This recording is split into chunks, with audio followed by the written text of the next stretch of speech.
Miami Dolphin fan, let me ask you something. You love the Dolphins? Do you think they are the greatest football team? How about the greatest show on surf? If you answered yes to any or all of these questions, then fins up and surfs up to the greatest show on surf.shop today. Celebrate the most explosive offense in the NFL with this awesome exclusive merch. From jackets, hats, shirts, and more, they have it all. Use promo code FINSTALK and save 15% on your order. Show off your fandom.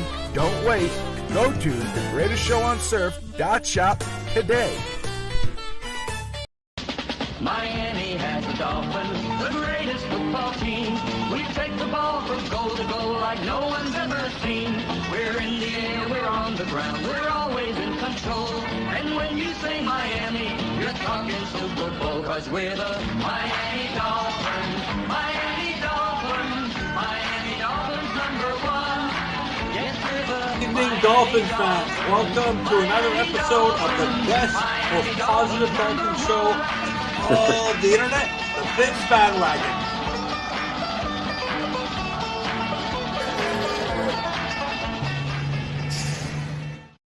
Now that intro hurts. Welcome everyone to the used to be the most positive. Hopefully by the end of the show, I will be positive.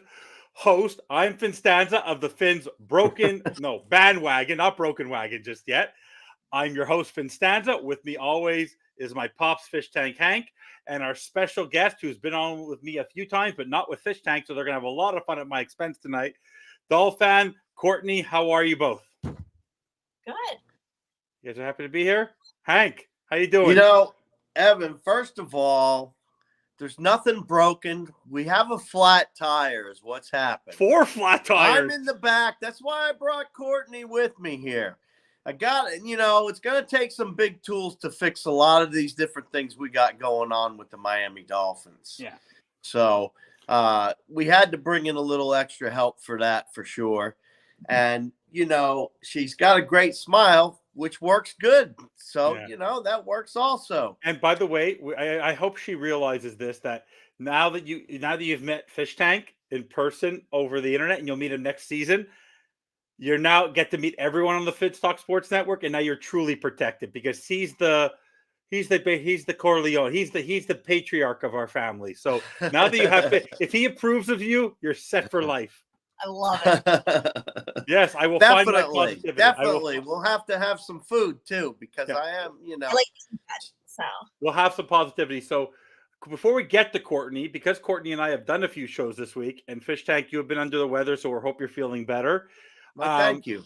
You have yet to say a word live to everybody about the fact that the season is over, that Yep. the Dolphins crapped the bed or basically gave it away again, and they choked away the season. So how was it to watch that Kansas City Chiefs game, and how are you feeling during that game, after that game, and how are you feeling today? Wow. That's a lot. But that's typical Finstanza, so go. Yeah, I know. You don't ask me one question. You I ask me a agree. 7-part question, right? that was true. So, you know. But I have fun with it, don't I? Can't just ask me a question. But that's the No, bandwagon the for game. you. Let's get to the game. I haven't spoken one way or another, positive, negative, online about it. I've only been asking, you know, about things that are coming up next, which is a few draft picks here and there. What would people like, et cetera, you know, things like that. Yeah. Fins up, everybody. And I just think it's great, you know. We didn't do what we were supposed to do. We got 11-5. We got into the playoffs. We got smacked. I can't say that I really blame anyone and that I throw any, you know, now that I've sat and thought about it for a while. Our defense was decimated. I mean, that just didn't help. But, you know, the fact that we only scored 7 points, that to me was a travesty. I mean, as soon as Kansas City came out and they started throwing the ball around, you knew you had to put points on the board.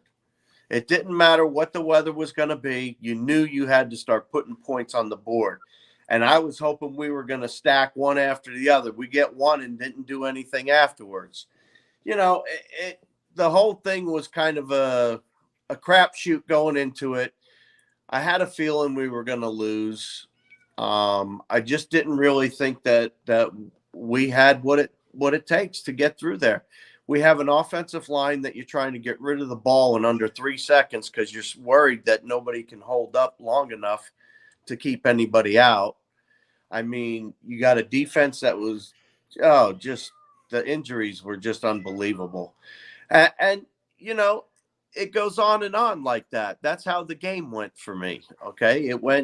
It sucked, but same as always, win, lose, draw, it doesn't matter. I'm a Dolphins fan still today, and I still have tattoos on me that aren't going away. And when you get in the car, you can't get away from those Dolphins, no matter where he Yeah, goes. I mean, I walk to my car. It's one big Miami Dolphins One big car, Miami right? Get rid of it. Listen, I've seen your pictures of your car, and I love it. I'm jealous. Oh, Yeah, well, you'll thank get to you. see it next season.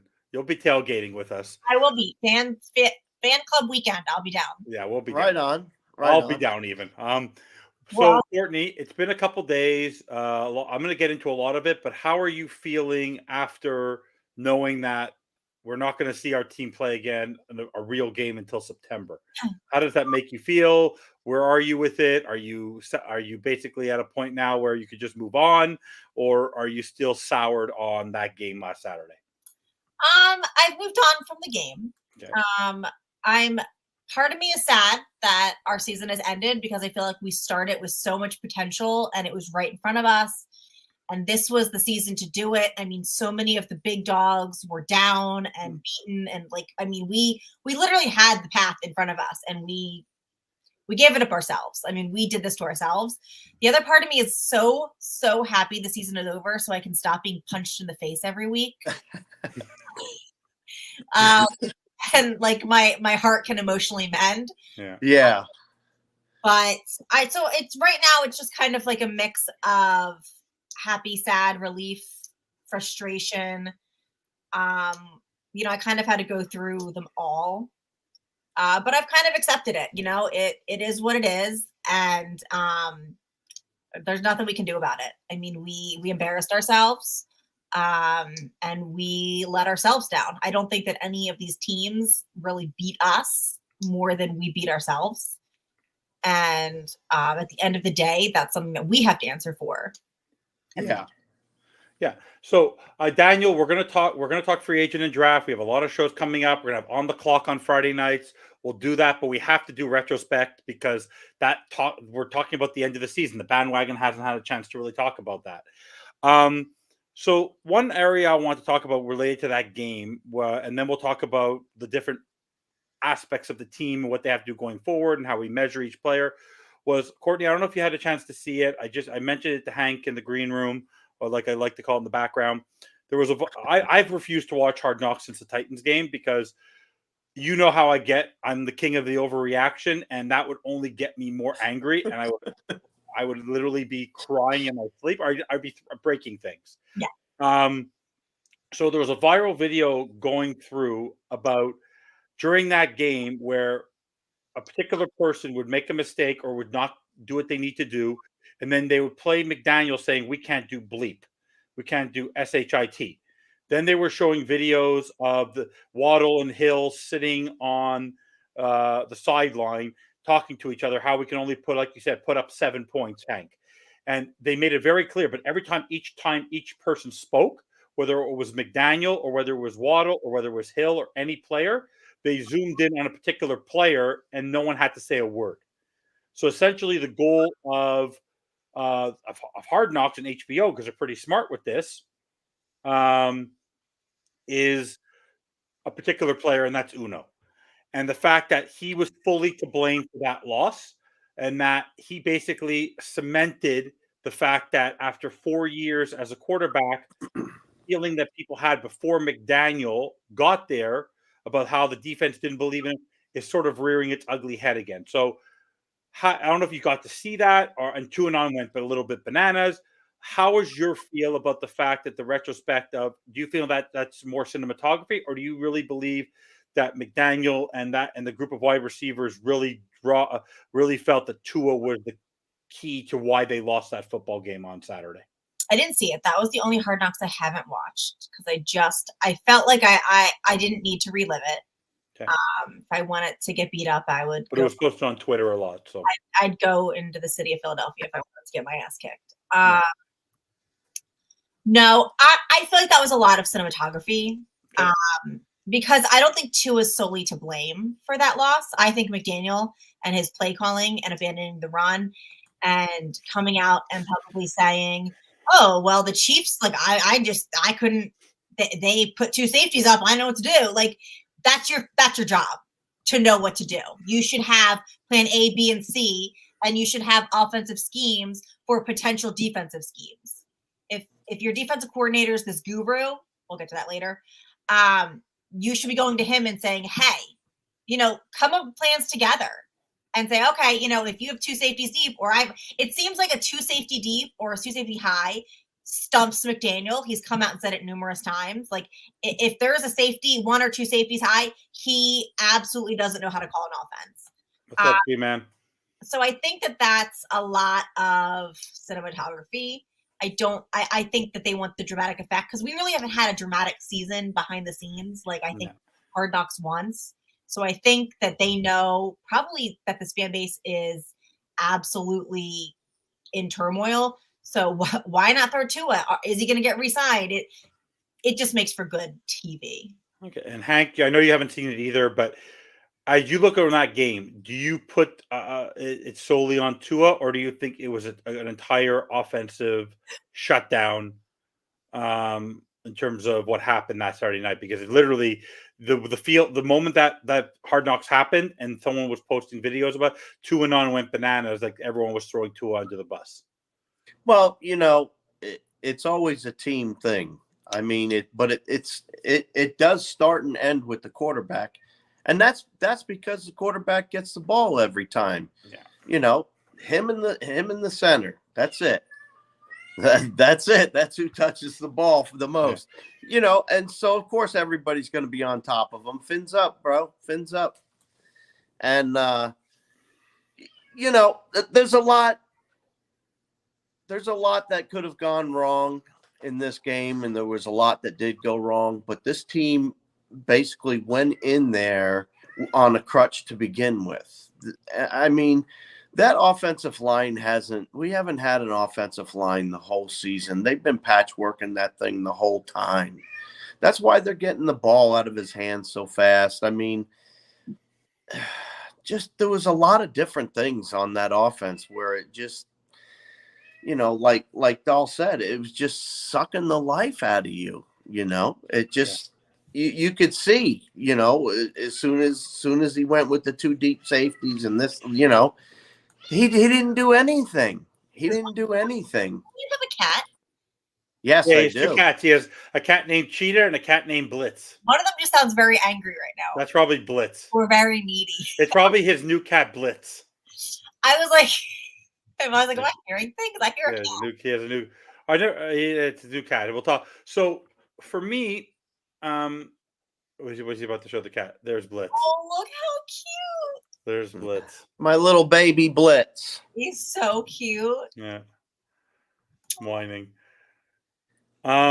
So in terms of the actual game, so let's look back at that game a few more minutes, and then we'll talk about what happened on Monday and what's happening this week and our thoughts on everything going forward. So Hank, I want to ask you this question. Yes, sir. Kaylee Hartung of Peacock interviewed the current head coach of the Miami Dolphins at halftime and said, "What could you do better in the second half? We need to have more sustained drives, and we need to run the ball more." Do you recall when they came on when the Dolphins got the ball back? They started with the ball in the second half. Do you recall what 2 of the 3 plays were? What was the first play that he called when he got back? I was probably crying in my oatmeal by that point in time. He threw. Then he ran. Then he threw again. Or in the first half, he got third. It was a rhetorical question. I know. No, but my question was, for you, when you saw in the first half, because I'm asking, we saw where we ran the ball twice, we got a first down. We ran the ball 2 more times, we got another first down. Then we had second and inches, then third, and then we got a penalty, and we didn't run the ball any of those times on any of the inches plays.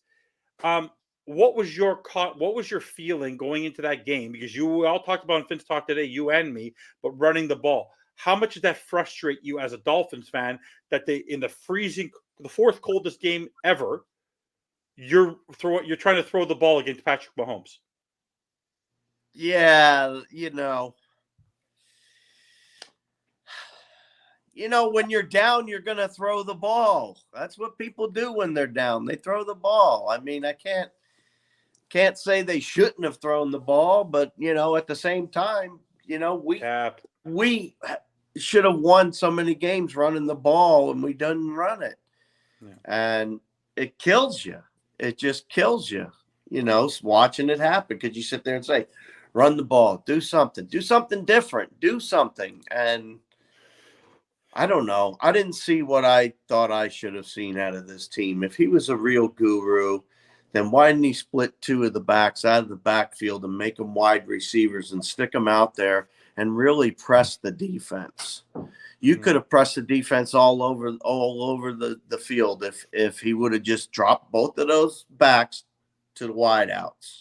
It's all they had to do a few times. Do that about 3 times. That'll back people up. That'll move people around a little bit.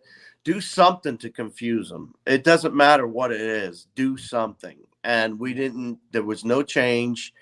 It was the same thing that's happened throughout the year. I felt like I got kicked in the nuts so hard it made a lump in my throat. It just hurt to watch it. And I'll tell the story after. You got it. It's like you got a sore tooth. Do you take a shot or do you just rip it out because you're in so much pain? That's kind of how, and that's how I felt when the season finally ended was, you know what?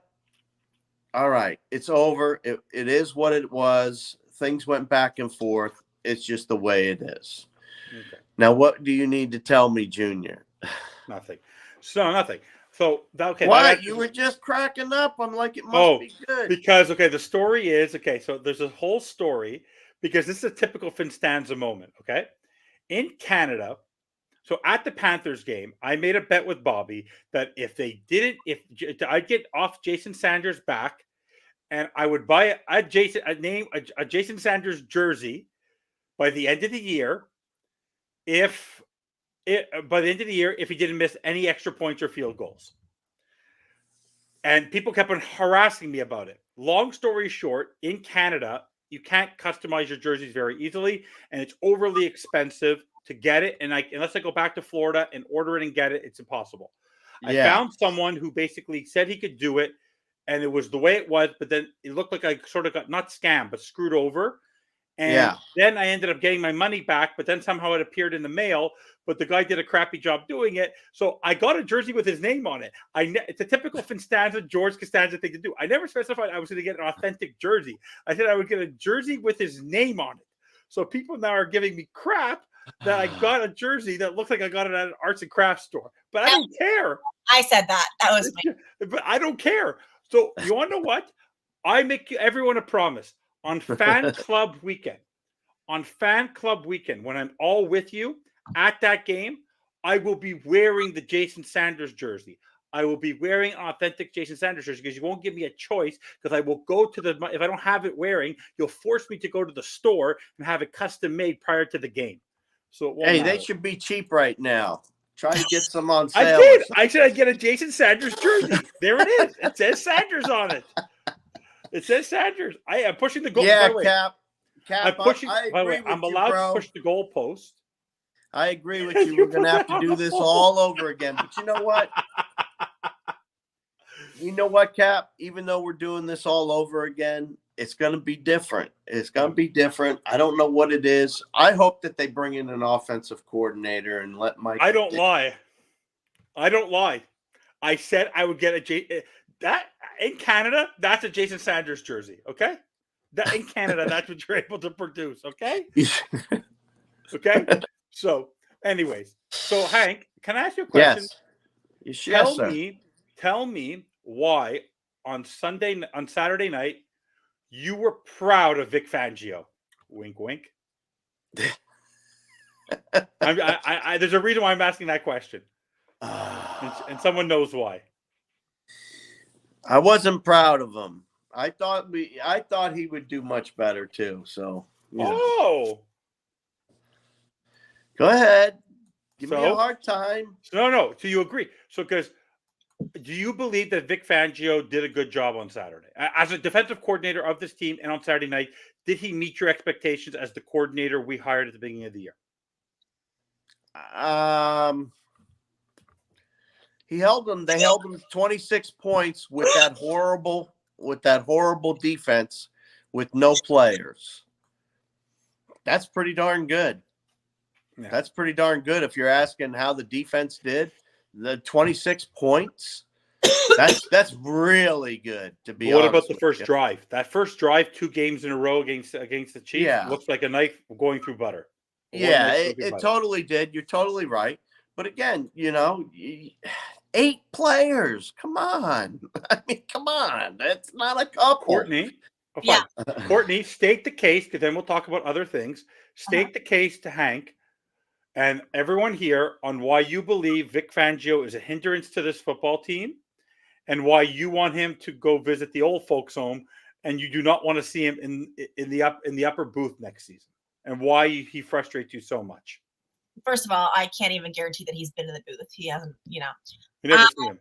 One, we'll start off Eli Apple. I don't need to say anything more. 2, putting your second-round pick stud of a corner on the scout team and basically ignoring him for the entirety of the football season when he could have used the experience, the coaching, anything. 3, the fact that for the entire season, the first drive of every defensive play has been atrocious. I don't think maybe one game we came out swinging. I understand there's injuries. I understand he had to work with the injuries. My problem is he started off the year saying, these players don't fit my scheme. These players don't fit my scheme. Make your scheme fit the players that you have as well. You can't spend the whole season bitching that your players don't fit your scheme. If you're a guru, adjust your scheme.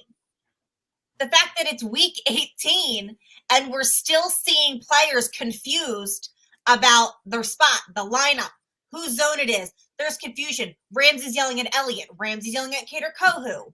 The fact that your linebackers, Kader Kohu and your corner Eli Apple, are the 2 worst players in coverage probably on the entire team.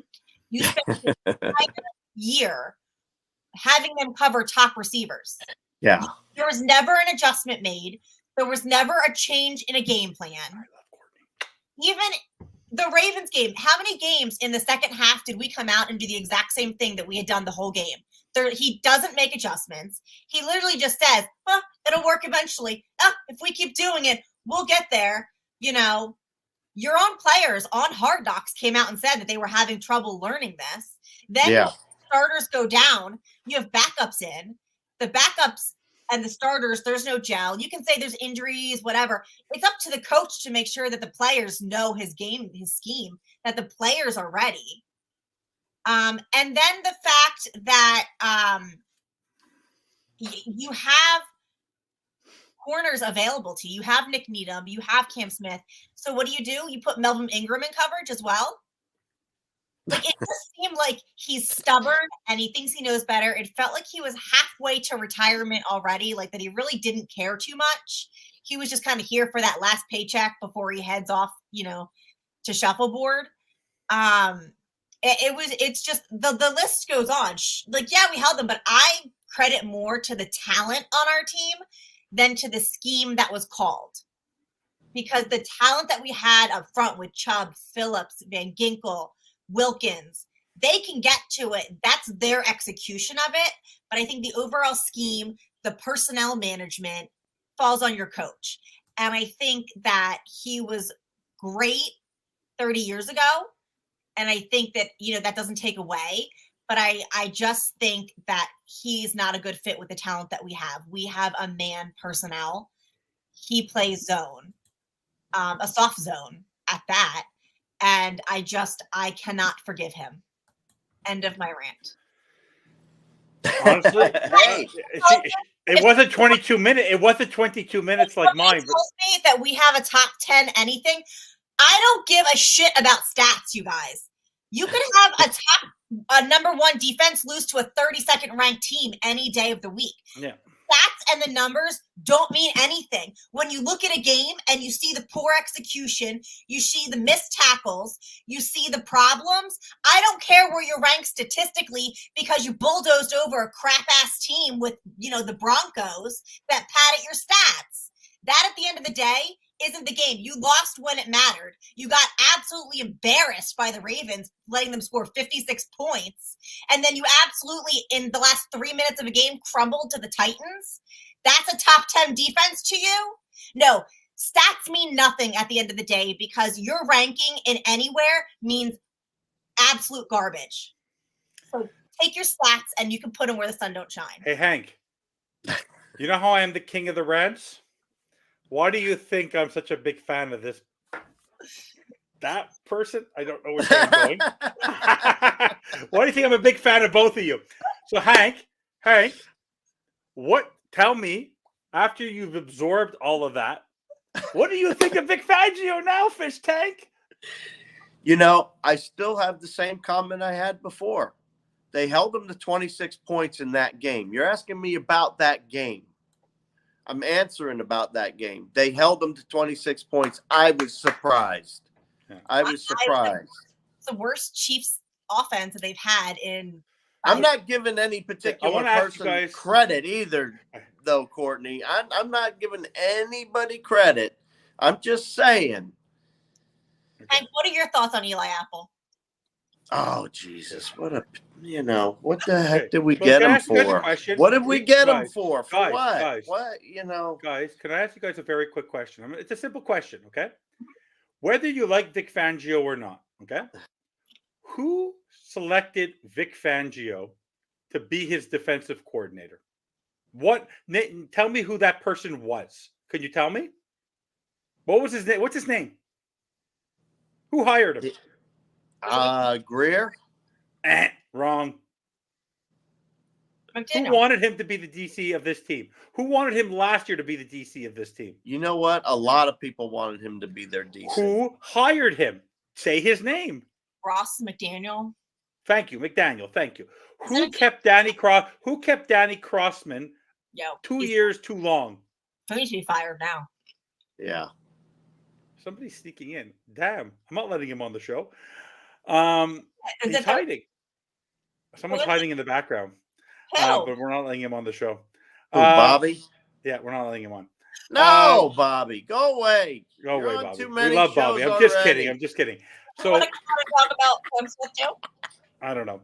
So, by the way, who's here? I'm not coming on. Shut up. Fixing camera. He didn't like the camera. He didn't like my job. He didn't like my pregame, postgame. He's very funny. What's wrong with our cat? Now you took away our name. He muted us all. What a jerk. Look at this guy hacking into his system. So guys, on Monday, there was a press conference. No one likes to watch these things, but I had to. Because I had to reassess myself on were they going to follow the company line, saying the same BS, talking about how the goal is to win the division, make the playoffs, win the division, and hopefully make it to a Super Bowl. And they talked about the same nonsense about, they want to sign. How much stake do you put in those press conferences, or do you just think it's just a complete waste of time? Why do they even do them? Well, people like you want to hear what they have to say. And, the coaches don't want to sit there and tell everybody what they're doing next and all that, but they have to answer the questions. So I think it's kind of a little mix of both. because sometimes you find out some important stuff. Like you got straight shooters like a Dan Campbell. You get a Dan Campbell and he's going to say, yeah, my 3 guys are hurt. That's useful. I mean, but you might get McDaniel and he'll say, yeah, all 12 of them, aren't they listed on the injury report? Totally different answer. But it depends on who it is and how the question's being asked, because sometimes they get pissed at the reporters. Okay. Courtney, I know you don't put much stake in them, but did you all watch what they had to say, or did you read anything they had to say? You don't think there's nothing they could have said that would have mattered. Okay. All right. I agree. Anything important they're going to keep internal. I don't think that they're going to tell me anything that they want me to know. So there's no point. Okay. So I will do my little spiel, and then you guys can react to it. And then we could talk about what they should do moving forward, because we know what the reality is. So the way that Courtney feels about Vic Fangio, in the end, I coach a sports team. In the end, Mike McDaniel, or as I like to call him, Mike Gase, and Chris Tannenbaum up top, these 2 particular individuals built the foundation of this team.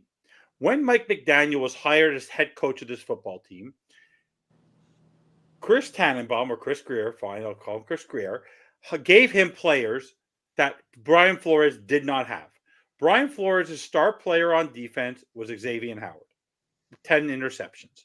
His best player on offense was either Myles Gaskin or Devontae Parker or Mike Gesicki or Jesse Davis, goddamn left tackle. And he was able to go to 2 9-8 seasons after going 5-11, but that was his first year, and almost made the playoffs both times. Mike McDaniel gets Tyreek Hill the first year with Teron Armstead. The second year, he gets Jalen Ramsey and a full year of Bradley Chubb. And he does no better. He makes the playoffs, but so what? You make the playoffs. But right now, we are the laughingstock of this league in terms of winning in the playoffs. We have not won in 23 years. It's the worst in all of sports. I'm talking in the 4 major sports. No team has gone this long without winning a playoff game after the Lions just did it. The Dolphins are that asterisk. Mike McDaniel was given the pedigree of being a genius. He lived on that moniker because even when they were losing, he'd go to the press conferences and still make jokes. On Monday, the one thing that bugged me was that when someone brought up the Tua contract and basically said, well, should we give him this kind of money? He covered the microphone and said, are you his agent? He's still making jokes. If I was the head coach after the season I just had, where I screwed up and gave up a 3-game lead in the division with Joe Burrow out and with Justin Herbert out and with Aaron Rodgers out, and I had the opportunity to win the division, get the number 1 seed, I wouldn't be making jokes for a very, very long time. If I'm getting destroyed by 37 points, blowing the division at home, freezing my butt off in Kansas City and can't get a first down for the life of him, I would not be laughing. I would not be telling jokes. So I'm starting to get that your spiel is a rant on McDaniel, and you've already ranted on him. No, it's not. It's not. It's the overall concept of the team. You're going to see where I go. All right. I believe that Mike McDaniel is a very good an amazing play designer, a great guy, but I believe the reason why I want a clean house and why I've been saying that for all week, even though it's not going to happen, is because Mike McDaniel should have been hired when Brian Flores was hired, not when Tua was younger and could develop him quicker, and he didn't have the pressure of winning, versus coming in year 4 and not doing much more. Then he's done a little bit more, but with a lot more talent than Brian Flores. And I believe that right now he is not going to do anything for us if the team runs it back again. If they do, unless they make significant improvements again, where they force him to make significant changes on how he manages his football team, the team is going to be the same team they were next. They will be the same team they are this year. They'll be next year, but they will actually struggle to make the playoffs because they're going to have players like Burrow will be back. Herbert will have a great head coach. Rodgers will be there. So Hank, go first. I believe Mike McDaniel is not the right coach for this team as it's constructed now. Mm-hmm. How can you convince me, and then Courtney can go, that Chris Greer and Mike McDaniel are the coach, or the GM and the coach, as a team constructed now with negative $40 million in cap space and Tua as your quarterback and all the free agents and all the things you have to do, that they could turn this around in a year? It's really this simple. You're stuck with who you have. It's that simple. Cap wise and everything else, you're stuck whether you want McDaniel or not, unless Mr. Ross is planning on bringing in Jim Harbaugh, which I don't think he is. I don't think he's going to fire a head coach that has us in playoffs back to back. It's just, I mean, it's a bit of an assumption on my part, but he's only a 2-year coach. I mean, I don't really see him going anywhere right now. Now, if you said you were firing Greer, okay, we're in cap nightmare. But that's what Mr. Ross wanted. Mr. Ross wanted to win and wanted to win now. And you could tell that Greer pushed all the chips in and went for it. And he didn't get it because he didn't have the right players in place, because we were injured. I mean, there's lots of reasons why it didn't go, but there's lots of reasons why it could have went. And McDaniel was part of the problem. But are they ready to say that's it and put him on a shelf after 2 years? I don't know. I honestly don't know. I don't think so. And as far as Greer goes, you could have fired him a few years back and it wouldn't have bothered me. But if they fired Greer tomorrow, yeah, and we'll get to Courtney, you'd still somehow keep McDaniel and do the same half-ass thing they've been doing forever? Or would you get Ken McDaniel at the same time? No, I wouldn't have fire somebody. No, it would have to be a clean house. That's why I said it's not going to happen this year. I don't think it's going to happen this year. No. So Courtney, convince me. I think everybody that's on our team has another year. That's why. Okay. So Courtney, convince me why McDaniel and Greer deserve another chance, and who will be the scapegoat if they end up staying. Who will they use as the scapegoat? What player or what coach will be used as the scapegoat to basically give them a free pass? I don't know if there's any convincing you personally. Good point, Bob. By the way, Courtney, if there's one person who can convince me, it's probably you.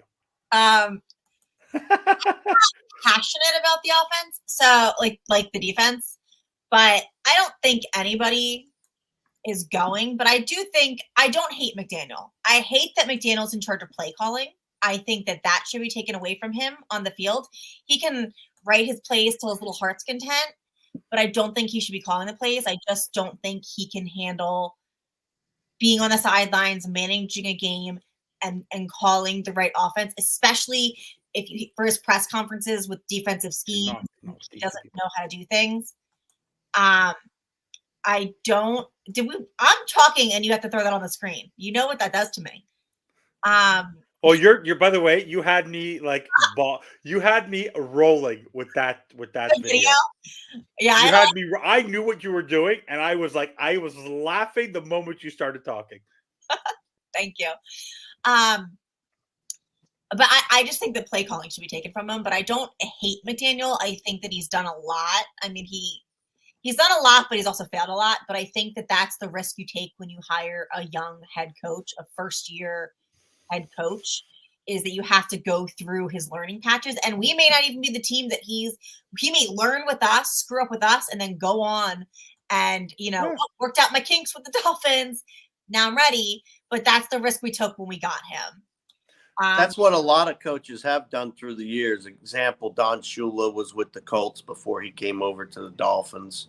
I mean, you're totally on the right path. I totally agree with you. Yeah, but my question is for McDaniel, do you feel he would have been more successful and would be a better head coach had he been here when Flores was hired than he did now?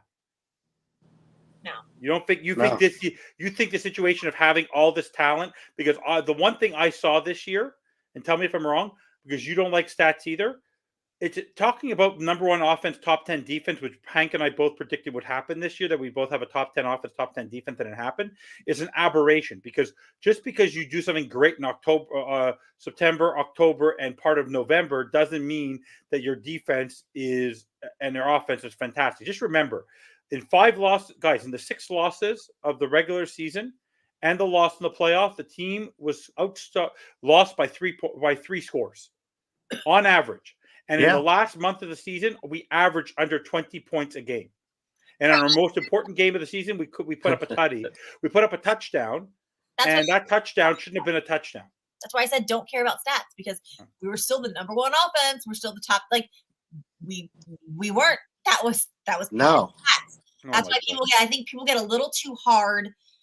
They Google and they research and they copy and paste and they have all these numbers written down and all their little percentages, and they're like, this is the argument. And it's like, watch the game, watch the execution, look at the decline of play. That's the problem, not percentages. Like, that's cool, that's great if you're like an analyst and you're trying to figure out the next game, but like that isn't a way to defend your team for failing. Watch the game. That's why you don't see me up here with like a whole bunch of stats and stuff, because I watched the game and I'm going to tell you about what I saw. I don't usually get a bunch of stats because I'm lazy. Hank, one of the monikers that Steve Malloy's used and I've used is that we feel that McDaniel's more of a social worker and a babysitter than he is a head coach. That he didn't have his team ready to go into the trenches and bite off kneecaps, like Dan Campbell likes to say. Do you feel that his approach is the right approach to create a winner, or do you think it's the wrong approach and he has to tweak it a little? I don't think that his style of you're talking about his style of etiquette between him and the players is what you're talking about. And how he engages with the media. Like, adversity, they speak like him. Adversity is opportunity. The causation of the correlation of this happens to cause, like, the way he talks, the way he engages is a little bit underwhelming to a football team. This is football. This is the roughest sport out there, and you're talking like you're everyone's friend and not going into battle to win a football game. I watched him on that show once or twice, and I know when he was talking to the team while he was in that auditorium or whatever it was, he had some things to say where he wasn't just saying, "Oh, let's go win. Oh, we're great." He's not doing that either, though. Okay. I just think he has a different style than you might perceive that's actually seen. The question is, how do the players respond to him? His play calling is horrible. He needs an offensive coordinator. He has one. His name is Frank Smith, and people want to hire him. Yeah, but you get our point. You get He the won't point. give it He up. needs to stop calling the plays. But he won't. He will. How? He will. How do you take it away from him? If he goes up and looks at Matt LaFleur and Sean McVay and Kyle Shanahan, and he sees his 3 brothers out there, his best friends out there. The only exception is Robert Saleh, because Robert Saleh is a defensive guy. They don't need a play call sheet. How do you basically say with a straight face anyone that he's going to give it up? They're not going to force him to give it up. That's my frustration at the beginning. No one's forcing Mike McDaniel to do anything. He'll do what he wants because he's the head coach. Why would he give it up? This is the same way where this guy had the number 1 rushing attack in the NFL during the course of this season and basically said, F the run. F the run. Yeah. He's one safety high. Like, oh, crap. I don't know. That's why you need somebody else like she said, like Courtney said. Fine, let him draw up all the plays he wants, but you need somebody else calling him against the defense that knows what they're calling it against. He doesn't know what he's calling it against. I'm telling you, That's obvious. That's so obvious. sees a high. And you think that the GM and the owner are going to let that continue to roll downhill like that? No, they won't. Okay. No, they won't. Somebody's going to talk to him and say, hey, look, you're either going to have to make some big changes or we're going to bring somebody in. Okay. It's going to be one or the other. Yeah. Okay. I said last year that the general manager, the head coach, and the quarterback are tied together. They're a trio. They're Curly, Larry, and Mo. If one is not there, all three are not there, essentially, in my mind.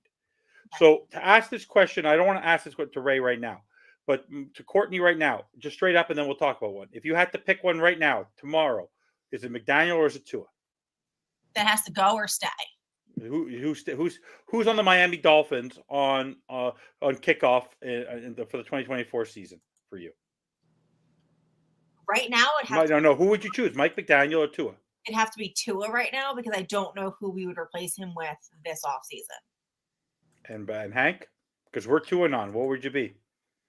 You would have to keep McDaniel. Who would you have as your quarterback, though? I'd have to wait till it shakes out. And see. Let me ask you who's available. My thing would be, I might even try to grab somebody because there are some big arms in the draft. Not that they're great. I like Penix, but he's more of a. I said Penix would drug me on Twitter. What's that? I said I would take Penix. I call him Penis. I would take him, but I got drugged. People were telling me that he's like the next dud of Tua. Well, you know what he is? He's a pocket passer. That's why he doesn't run and all that. That's why. I would trade the next 4 years of picks, first round picks for Caleb Williams just to get There's a couple of other names out there other than him. Bo Nix can throw the ball. I'd run it back with Tua, but in the offseason, I'd go out and get Russell Wilson to back him up as a vet presence, as a competition. And then I know I could throw Russell Wilson in there with Tyreek Hill, Jalen Waddle. I could get some stuff done. And then I could go after I could go after Harbaugh. I could go after Vrabel. Ray, be quiet, Ray. Shh. I could go after a head coach that could handle that competition and do it. So that's why I would stick with Nix is a good one too. So let me ask you though. So one of you believes McDaniel, one person believes Tua. I believe that Mike McDaniel's downfall will be Tua. I believe Tua's downfall will be McDaniel. I believe that they've taken each other up to a point where one resurrected the person's career up to a point, but he's now hampered his career because he's trying to turn him into a quarterback that he isn't. He's not a gunslinger. Simple. He's not a gunslinger. Simple. It is so simple. Tua's had 5 years. He's had 2. It's that simple. Okay. That's simple. You replace players all the time. You do not replace coaches every year. Yeah. Unless. Hey, but Bobby, I'm going to talk about it right now. Players got to go. When it comes down to it, players always go. Okay, I get first crack at Thursday. It's not Saturday yet. So one way I said, and I did say this on the post-game show, I said this on a few other shows on Sunday. I mentioned it on Bearded Show. I mentioned it on Thursday. I said it a few times. Is he leaves again when we need him most. I basically said the only way to keep Tua and to Hank, what I said was in order way to keep Tua and McDaniel and for next season not to be a wasteful season is to get a running back that is so potent and such a killer that you have no choice but to give him the ball 40 times. Because if you look at what happened, you want to know why Green Bay's in the playoffs, why they won? You know how many times Jordan Love threw the football? 21 times. Do you know how many times, what was his name? Baker Mayfield threw the ball? 20-something times. How many times did they run the ball? 30-something times on each time. Why? Because they gave their quarterback a chance to get the plays when they need to make them. Okay. I believe, and then today, and recently on a podcast, a particular player that that Bobby wanted, that I talked about prior to him even having his podcast, that back in 2016, what we believe is the most available, the best running back since Jim Brown, and that is Derrick Henry, wanted to be a Dolphin. If Derrick Henry is free now, Do you do everything you possibly can to make him a Dolphin next season, Hank? No. Why not? You don't do everything possible because you're not going to pay him a gazillion dollars. You have salary cap nightmare. He would have to come over on a friendly. No, he wouldn't. Not if you sign Tua. If you sign Tua to his extension. You asked me. I'm telling you, we're in salary cap nightmare. You can't just go get who you want. Williams will be gone. Wilkins is likely gone unless they give him the dough. I don't think they will because they've never done it. Unfortunately for one of my BFFs, Courtney, X is gone because X already said on Monday he basically said his goodbyes because we're not going to pay him his option to make that kind of money if he's that injury prone.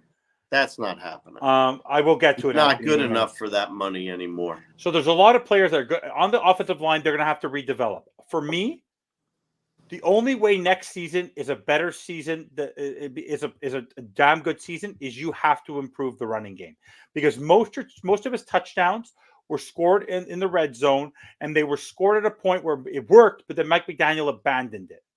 If you go get a bell cow of a running back, Mike McDaniel is not going to be given the choice but to run the football.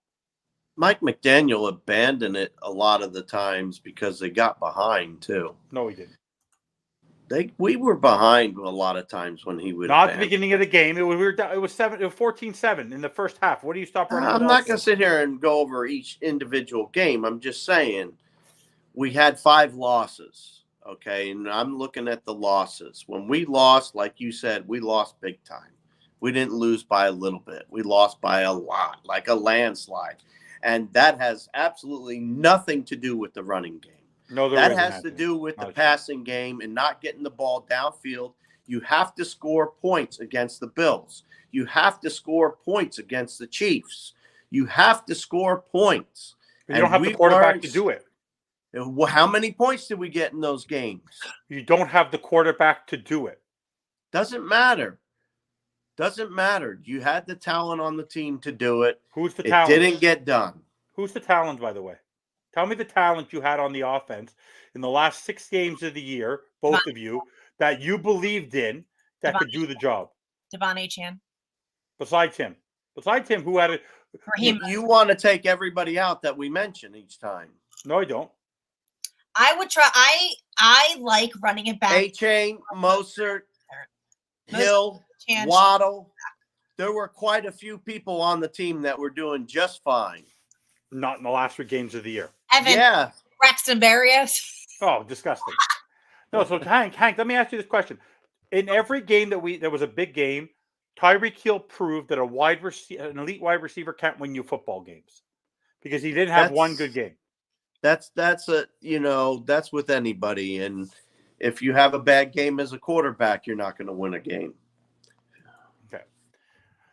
Do you believe, and let me ask you, if you find out, you wake up in a week, you find out that the Miami Dolphins have extended Tua Tagovailoa for 5 years and $250 million and $125 million guaranteed, your first word out of your mouth, Courtney, will be shit.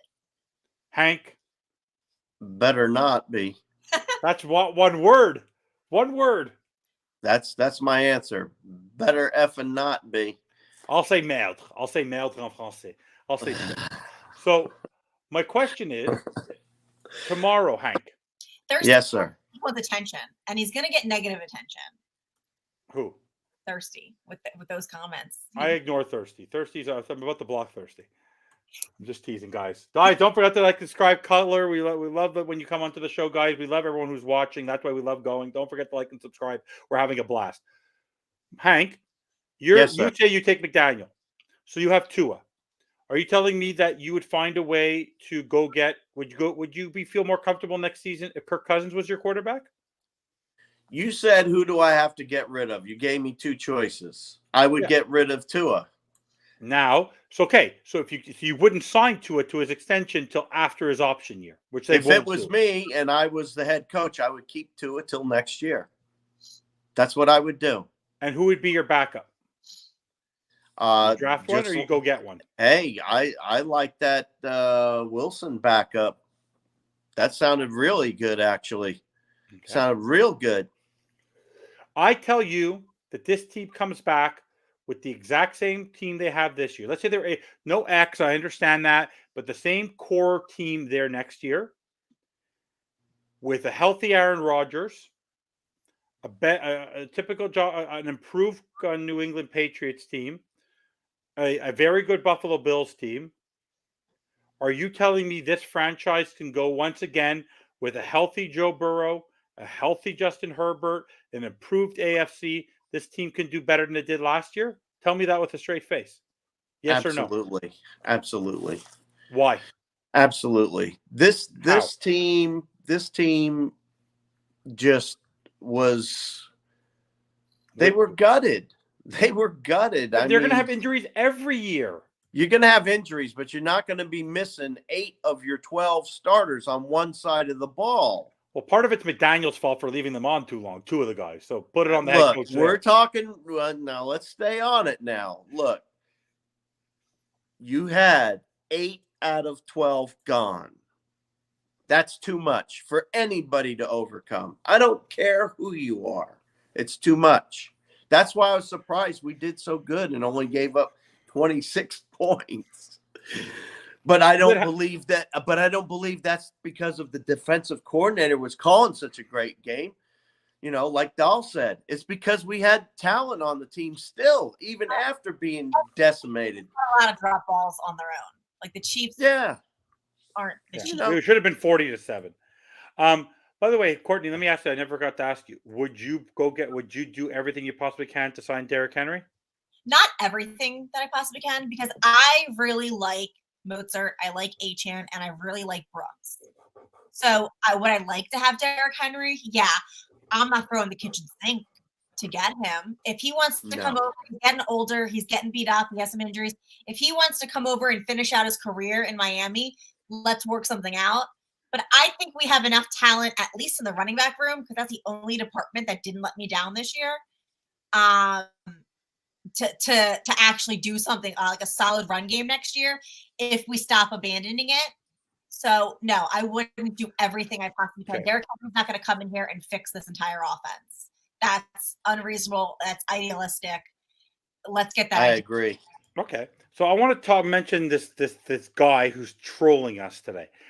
We are Dolphin fans. We are criticizing the people on the team, but we still love our team. We're still wearing our team. We don't give up on our team. I got my Ray Finkel hat on. By the way, to all the people here, maybe I'll get muted, even though I have their hats. How the heck did the Miami Heat choke to the Canadian, the North Toronto Raptors by 30-something points without Pascal Siakam being traded that day? Couldn't you explain that to me? I was on the Goon Squad last night, Bobby, so I would have appreciated you being a little nicer to me today. Thanks, Ray. How the heck did that happen? But that was funny. We chalked it up to last night that the Heat they just wanted to get back to Miami. They were like, we're done. It was, by the way, it was freezing, and it's freezing in Canada, by the way. Game. We were just like, let's go, let's run it back. Just like the Dolphins. Here, let me ask you a question now. Yeah.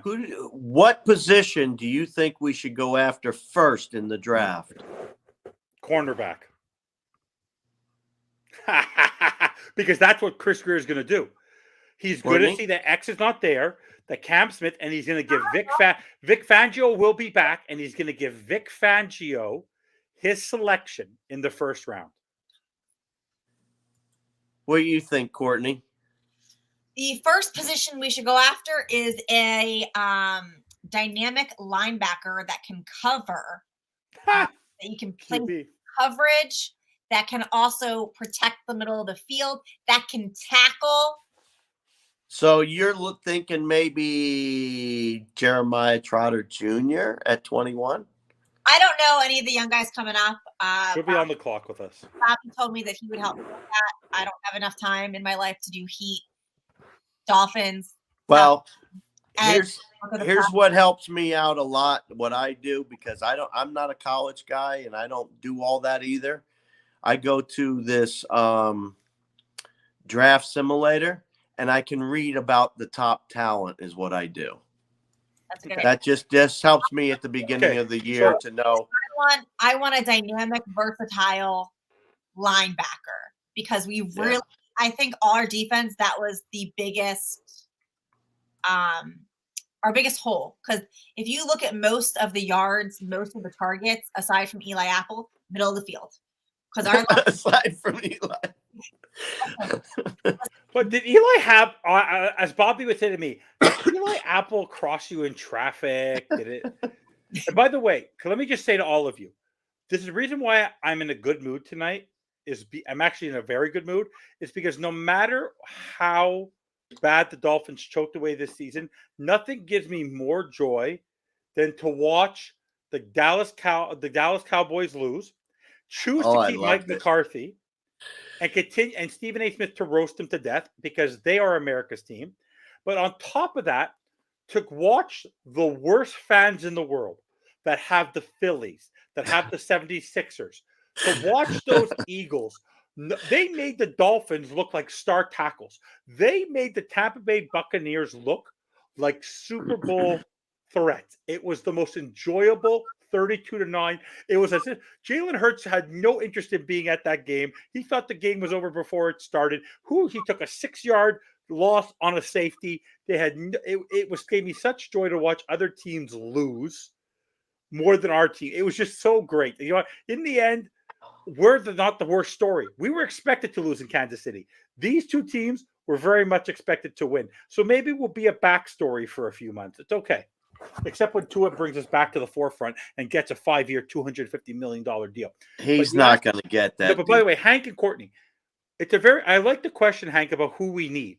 But you have to remember, who we think we need is never going to be what Chris Greer thinks we need. Because Chris Greer thinks we have a great O-line.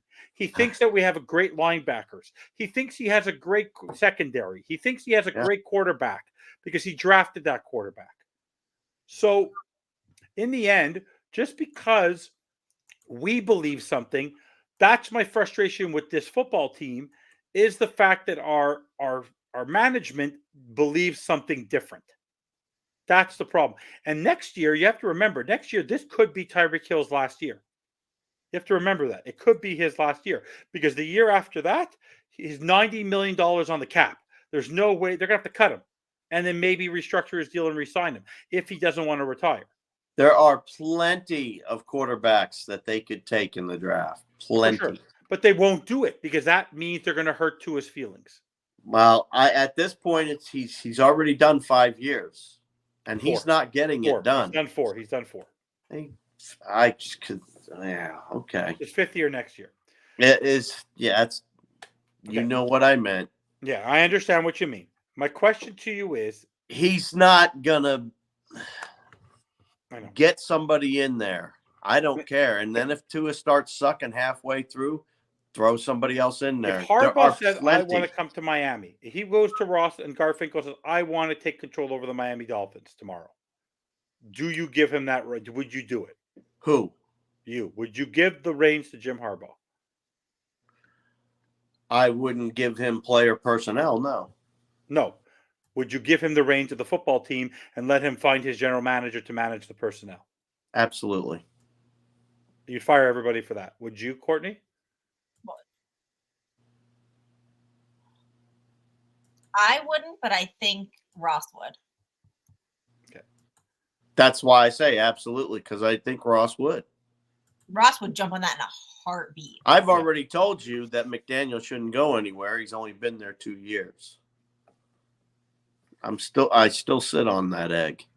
Okay. Okay.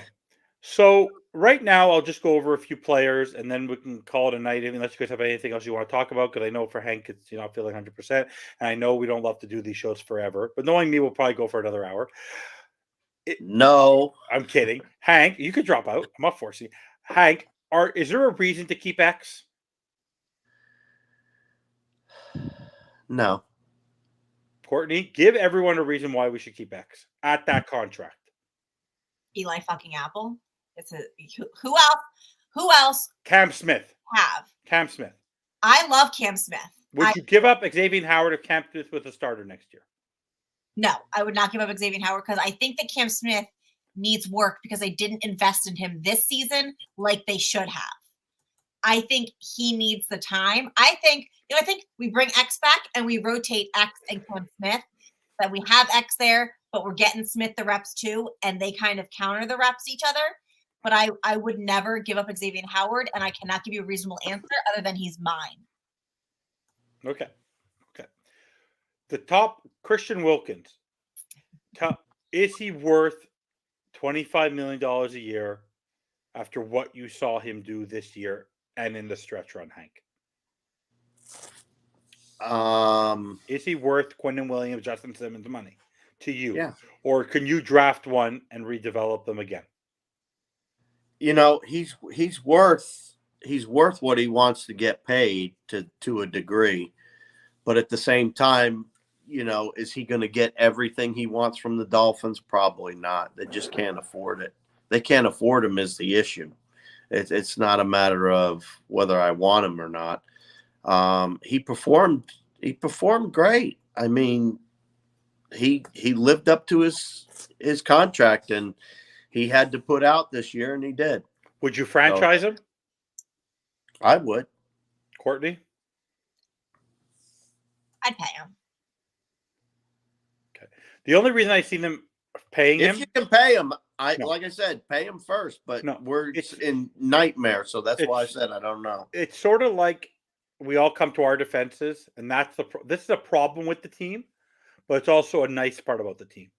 They're very loyal in the sense that because they have salt, they need pepper, and salt doesn't go well without pepper.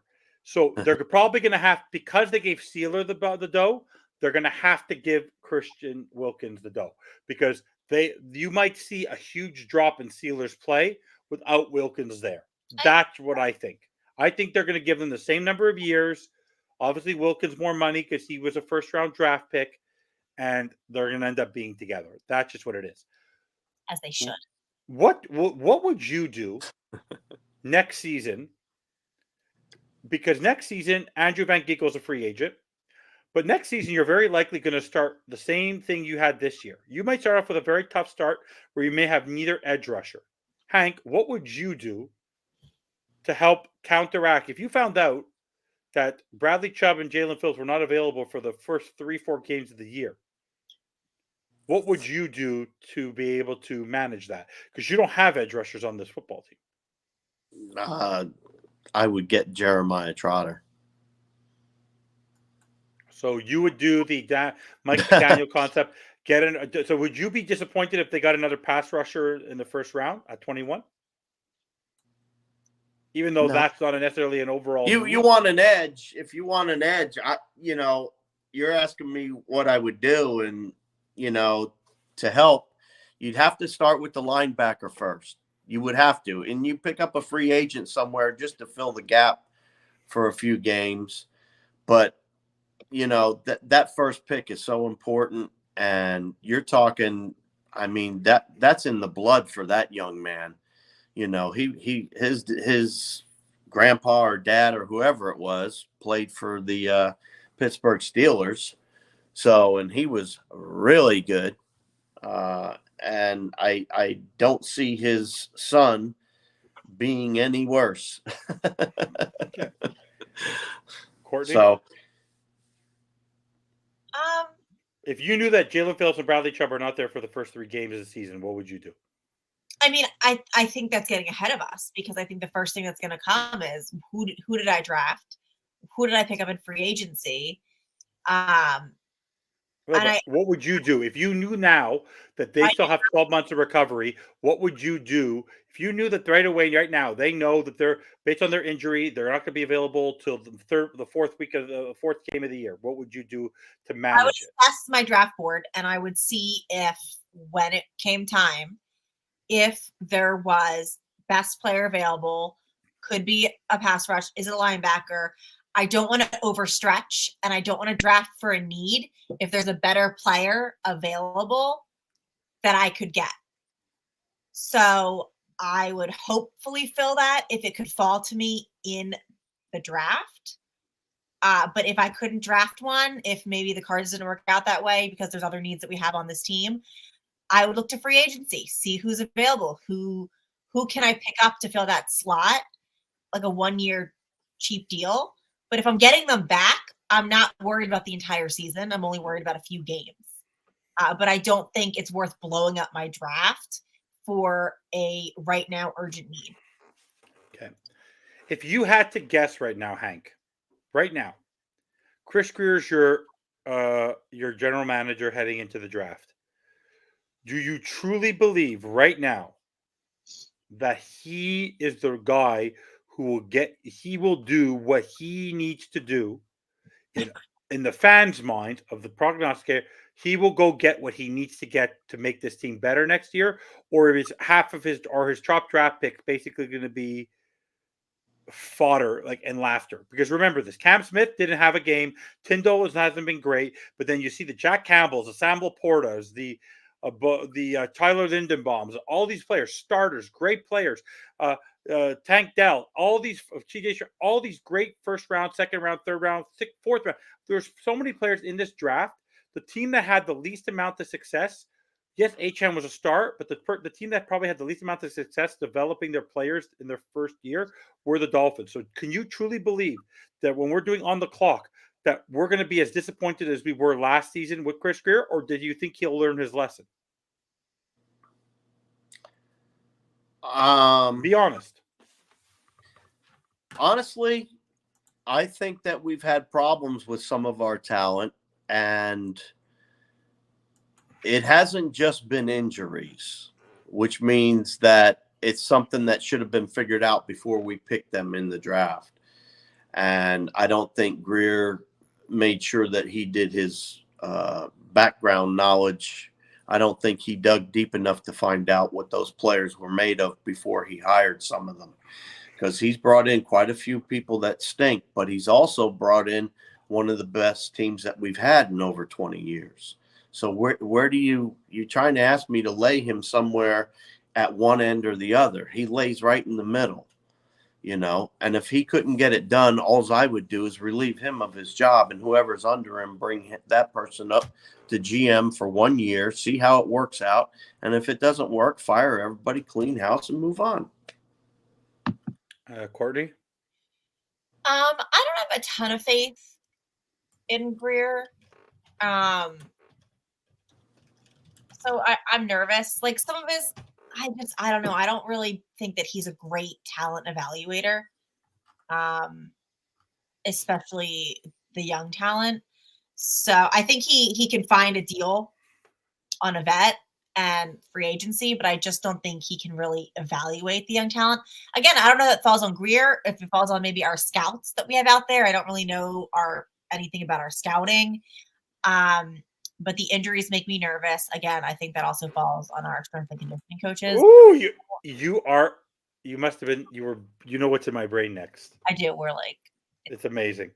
Because do you know who Dave Paloka is, Hank? Do you know who he Nope. is? Dave Paloka is our strength and conditioning coach.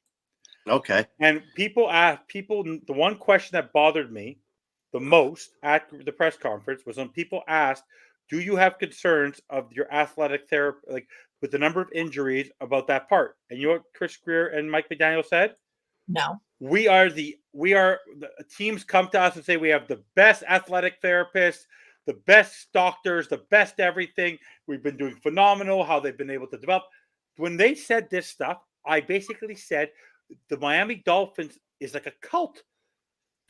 In that room, there's pheromones. You walk into that building, they believe their own BS.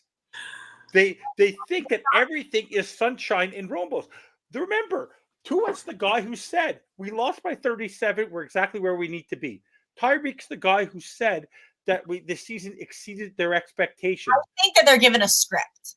I don't think that them drinking the Kool-Aid. I think they're given a script. Greer also saying it? Who's telling him to say it? I think there's a script, and they all have to unitedly stand by it. I believe that. But I also, the minute Deshaun Elliott strained his calf warming up, I was like, whoever is in charge of this, fire them, blow that up. Because the fact that your player is warming up and stretching and has to go back to the locker room on game day. Thirsty. I know. So for me, Hank, if you would have heard that, if you would have heard Chris Greer utter those words, our strength and conditioning and our doctors are like the elite of the league. Laugh. What would you say? Tell me what your thoughts are on that. I would say that's why he's a GM and he's there for personnel and not necessarily trainers. But Mike McDaniel said it too. So what's Mike McDaniel's excuse? They've had to overcome a lot of injuries, so I guess they see it as good. I don't see it as good. I see it as, the way you see it.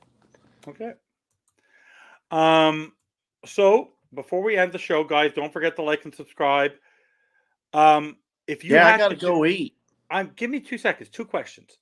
If you had to get rid of 2 coaches on this staff right now, who would they be? Which area? Not the head coach, because we know he's not going anywhere.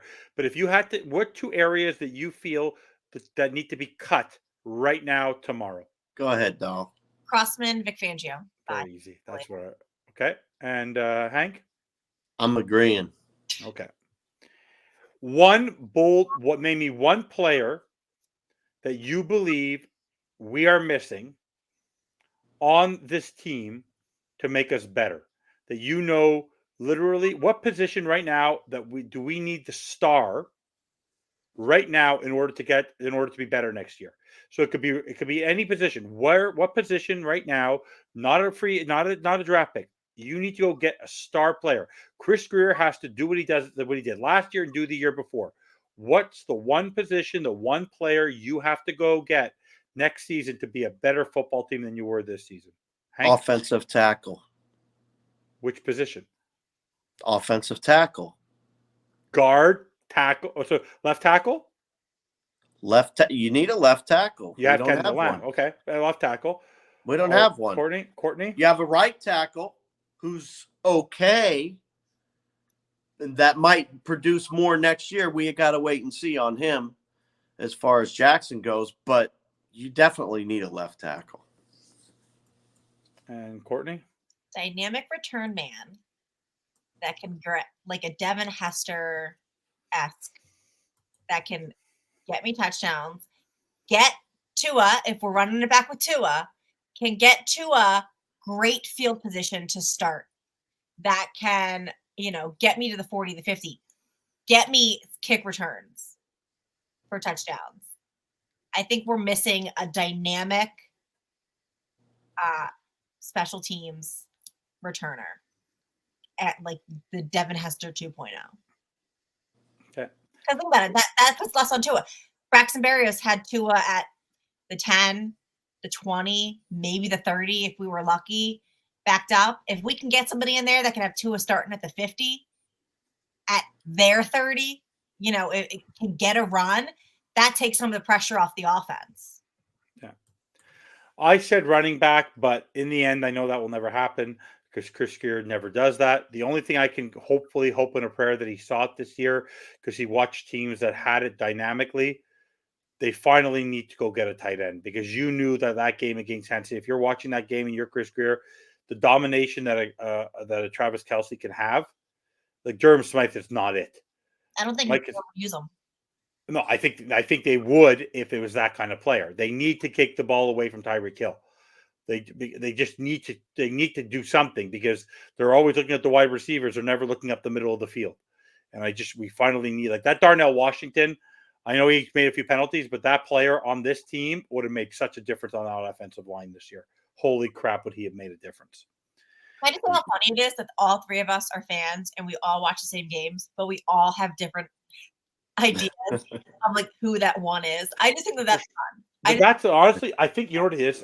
I think what the crazy part about us, and I think what makes us, why we're still on the bandwagon and why is just because we're such an obsessive group of people. We're like the Miami Dolphins are ingrained in our blood. A lot of people who jump on a lot of these other teams, it's because they've done well. a lot of our, or they adopted them later in life. We've all been, most of us, I've been a Dolphins fan since I was 4 years old. Hank's been a Dolphins fan since he was a little kid. You've been a Dolphins fan forever. About 5. Yeah. Like a lot of people who I know who are fans of their teams don't grow up in don't live in the city that they're a fan of, or they grew up in a different area, or they only adopted them after they started winning. I've never seen the Dolphins win anything. So, and I'm still here. So that's why I'm frustrated. My frustration is for people like Hank and all the season ticket holders like Manny and that group, because this was the opportunity to do well this season and over exceed, and they screwed the pooch. And in the end, that falls on the head coach, because the players, you can't blame every single player. You can't blame 53 players, but you can blame the guy who got them ready for that game. So for me, in the end, that's what I like about our fan base. The only problem I have with our fan base is that we do get a little bit of a stick in the mud. If Tua is not the guy, Tua is not the guy. Get over it. Thank you, Ray. You're the best, man. I appreciate it, Ray. Thank you so much. We really appreciate that. Ray, we love you. Ray, you're going to come on the bandwagon next Thursday, okay? You're welcome on the bandwagon next week. And we'll each be wearing a trucker hat, right? Because Hank's a big fan of Ray. Aww. Yeah. Ray and his 2 boys, they came and they hunted me down. They came and found me when I was at the hotel to give me this hat. Yeah. So it was really nice of him to do that. Yeah, I'm a Ray Finkel fan. Yeah. The only thing I will say is that this weekend, all I can hope for is that the Buffalo Bills lose. As long as the Buffalo Bills lose, I don't care who wins. I don't care if it's the Ravens. I don't care if it's the Texans. I don't care if it's the Chiefs. I don't care if it's the Niners. I don't care if it's the Bucks. I don't care if it's the Lions. As long as the Bills don't win, the season was a success. Now that's a bandwagoner. You won't? You won't come on the show? Why not? Shame. Hey, you're going to have to work on him, Hank. He came on the post-game show. He came on the post-game show. Man's got his, He came on the post-game show. Well, Anyways, guys, I do think that something will be in the works in the coming weeks. We have a lot of great content. We're going to have on the clock in the next couple of weeks doing draft up until April. We have all other shows. You have Goon Squad, you have Fast Break, you have Fins Talk Today, you have Beer and Sports. We're gonna have baseball. I'm gonna grab hockey at one point, but we're still gonna be here on the bandwagon week in, week out, because I'm sure there'll be something that the Miami Dolphins will do or say that will drive us great. Oh, I won't do that next time. I got that. I understand. But you were great on the show. You calmed me down a little bit with that. Through osmosis, I appreciated the Ambien. Okay, I really do appreciate it. Hank, any final words? Because I'm going to give Courtney, because she's prettier than the both of us, the final word. So any final words, Hank? Yeah, I just want to thank everybody for coming out. I want to thank Courtney Dahl for joining us tonight. I had a great time. Love your insight. And fins up, everybody. And Courtney, any final words? Thanks for having me, Hank. Did you have fun? I always have fun with you. And I was like, having me, Hank. I just like to talk Dolphins, so I'm glad that people want to hang out and talk Dolphins with me. It's always a pleasure. So yeah, I mean, I'm sure you'll see me on Goon Squad. I'll transition to Miami Heat and hope that they punch me in the face less. And by the way, I guess we have to have faith in Mike McDaniel, because if Eric Spoelstra believes in Mike McDaniel, I guess that's something to hang our hat on, eh? Hey, you know what? Speaking of hanging hats, I actually went to the barber for the first time in over 20 years. What do you mean? Yeah, I went. I don't ever go to the barber. I usually shave my own head. How was that experience? It was painful but good. It needed an update. You know what I mean? Look, see? Yeah, they did good. Yeah. No, they shoved a bunch of wax in my ears and my nose and ripped hair out. Oh, I needed it. You can do that. It was overdue. TMI. Hey, you asked. I had TMI. I did. Guys, don't forget to like and subscribe. spending time with my dad and one of my new favorite people is always a pleasure. It puts me in a good mood. I'm less upset about what happened because the Bills are going to lose this weekend. It's a great weekend to be excited about the fact that the Bills choked it away again. I knocked on wood for you because I didn't want you to jinx the Bills. It will not jinx. I promise you. There's no chance. Buffalo does not deserve. But I always tell Buffalo fans, Canada has the nice Niagara Falls. You have the crappy Niagara Falls. Nothing good will ever happen in Buffalo. Okay? Guys, like, subscribe, and always fins up. Have a great night. Join everyone on Fins Talk today on Saturday. While I'm driving, I'll be typing, I'll be driving everyone crazy. We don't like it when you do that. We tell you not to drive and text. The Canadians know what they're doing. We're good drivers. It's dangerous. No, it's called voice. It's called Siri. That's what it's for. Take us out of here, Junior. Out of here. Okay, goodbye. Like, subscribe, always. Fins up, everyone. Hey, Miami Sports